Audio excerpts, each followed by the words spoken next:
अस्सलामुअलैकुम and hello everyone. कैसे हैं आप सब? उम्मीद करती हूँ कि खैरियत से होंगे और ख़ुश होंगे।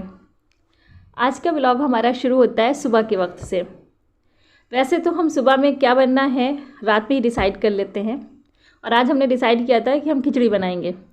लेकिन मेरे हस्बैंड को किसी काम से जाना हुआ मार्केट, तो सुबह ही सुबह वो साग ले आए और कहने लगे ताज़ा है, इसको अभी बना दो, इसका जायका ही अलग होगा। वैसे भी इनको बड़ा खपत है ताज़ा खाने का, कभी साग हो गोश्त हो कुछ भी हो बिल्कुल ताज़ा खाते हैं। तो हम इनके ही पास बैठ के साग को साफ़ करने लगे और साफ़ करके बघार दिया। और लेकिन पूरा पकाने का टाइम नहीं था मेरे पास, क्योंकि साफ़ करने में बहुत टाइम लग जाता है। इसलिए इनसे हमने कहा कि अब हम जब वापस आएंगे तो आपको रोटियां बना कर देंगे। फिर जब हम वापस आए तो हमने मसाले वाली बेसन की रोटियां बनाई और वही हम सब ने खाई। ये रोटी ऐसी है जो सब शौक़ से खा लेते हैं। फिर इसके बाद हमको काकोरी काम से जाना था, उसके लिए हम निकल गए। ये वही काकोरी है जो जंग आज़ादी के मौके पर काकोरी कांड के नाम से मशहूर हुई थी। ये वही पटरियाँ हैं जिस पर अशफाकुल्ला खान के साथियों ने ट्रेन लूटी थी। और ये है काकोरी की नहर, यहीं से मुड़ते हैं और काकोरी का रास्ता अंदर है। खैर, हम अपना काम करके अपने घर आ गए, थोड़ी देर आराम किया। उसके बाद बच्चों के यूनिफॉर्म धुले जो कि हाथ से धोने थे, और बकिया के को मशीन में लगा दिया जो रात तक धुल जाएंगे। और सोने से पहले हम कपड़े फैला देंगे जो सुबह तक सूख जाएंगे या दोपहर तक सूख जाएंगे अगर बारिश ना हो। और ये वो कपड़े हैं जो हमें हाथ से वॉश करने हैं, मशीन में नहीं डाल सकते क्योंकि नए हैं। तो इनको भी धुल करके हम रख देंगे और मुजना ऊपर फैला देगी जा करके। तो ये सब करते हुए हमें काफ़ी टाइम हो गया। जो हमारा खाना पकाने का वक्त है उससे काफ़ी लेट हो गए। फिर जल्दी जल्दी हम किचन में आए ताकि दाल चावल चढ़ा दें जो आसानी से पक जाएगा। थक भी बहुत गए थे आज हम, तो उसके लिए हम इंतज़ाम कर रहे हैं अरहर की दाल। यही बिल्कुल सिंपल होती है, ज़्यादा कुछ नहीं पड़ता है। नमक मिर्च हल्दी डाल दो, चढ़ा दो, पक जाती है आराम से। और चावल, और इसको बच्चे खाते भी बहुत शौक़ से हैं।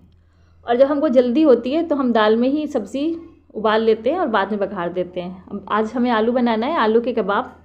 तो इसी दाल में हम एक पतीली में छोटी सी कटोरे में रख करके आलू को उबाल लेंगे।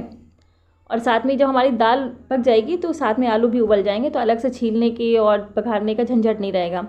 आलू छीलेंगे, भुर्ता बनाएंगे और कबाब बना लेंगे। बाकी सारा इंतज़ाम मेरा पहले से किया हुआ रखा है।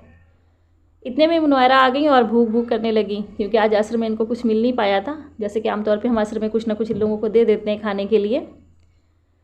तो इनके लिए हमने मौसम्मी निकाली। हमने कहा ठीक है, हम जब तक चढ़ा लें फिर हम तुमको छील कर दे रहे हैं। अब इनको बर्दाश्त नहीं हो रहा था तो खुद से ही चाकू चला रही थी जो चला नहीं पा रही थी। खैर, जल्दी से हमने दाल में ढक्कन लगाया और इनके लिए मौसम्मी छीलने लगे हम।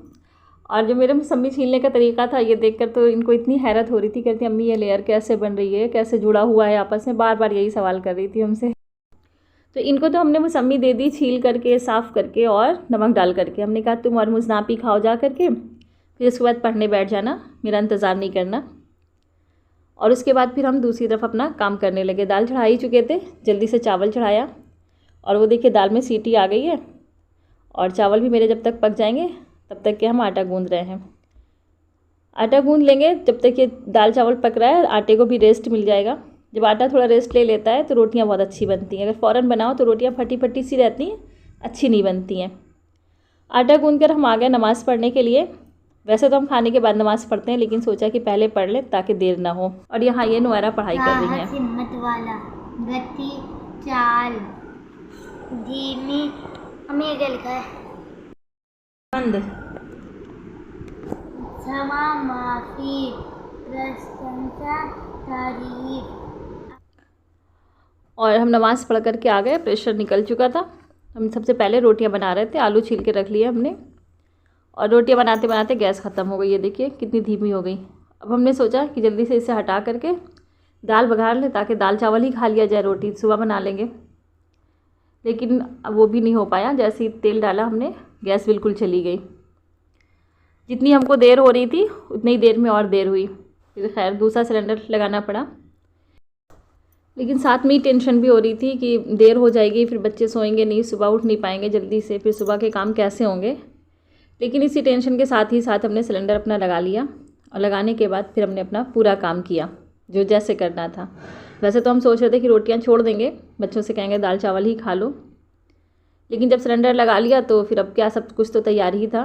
वैसे हमने खुश्की वगैरह रख दी थी, आटा फ्रिज में डाल दिया था। लेकिन फिर भी जल्दी से हमने कहा तेल पड़ा ही हुआ था तवे पे, तो उसे पहले दाल बघारा, हालांकि उल्टा काम हो गया लेकिन फिर भी कर लिया। इसके बाद थोड़ी सी रोटियां डाली, सारी नहीं बनाई हमने क्योंकि काफ़ी लेट हो गए थे। दाल बघारी और इसके बाद अब कबाब बना रहे हैं। कबाब में भी हमारा सारा मसाला तैयार था, ज़ीरा धनिया मिर्चा पिसा हुआ रखा था, भून करके जो पीस कर रखते हैं वो, और प्याज डाली, थोड़ी सी हरी मिर्च और सूखा मिर्च, और ये थोड़ा सा मेरे पास मीट मसाला पड़ा था, हमने कहा ये भी डाल दें, थोड़ा जायका अच्छा आ जाएगा। वैसे जो भी मसाला होता है कोई भी रेडीमेड हम डाल देते हैं, कोई ख़ास नहीं है कि नहीं हम यही डालते हैं। इससे होता यह है कि थोड़ा जायका अच्छा हो जाता है और बदल जाता है। और बैंडिंग के लिए हमने बेसन डाल दिया 2 चम्मच, छोटे वाले चम्मच जो होते हैं, चाय वाले चम्मच, और उससे ये होता है ना कि कबाब अच्छे हो जाते हैं और चिकने हो जाते हैं।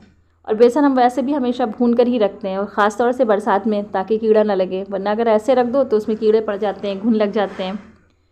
तो जब भून कर रख देते हैं तो एक तो सेफ़ हो जाता है, और दूसरे जो है काम में आसानी हो जाती है कि हर मौके पर भूनना नहीं पड़ता है कि 2 चम्मच की ज़रूरत है तो चले भूने हम। खैर उसके बाद जो है हमने अपनी टिकिया बना ली कबाब की और उनको सुर्ख सुर्ख तल लिया। ये कबाब हैं जो हम सबको बहुत पसंद है, बच्चों को भी अच्छे लगते हैं, हमको भी अच्छे लगते हैं। कभी आप लोग भी ट्राई करिएगा, बहुत टेस्टी होते हैं। आज का वीडियो हमारा यहीं पे ख़त्म होता है। अच्छा लगा हो तो लाइक करें, शेयर करें और सब्सक्राइब करें। अब मिलते हैं नेक्स्ट वीडियो में, तब तक के लिए अल्लाह हाफिज़।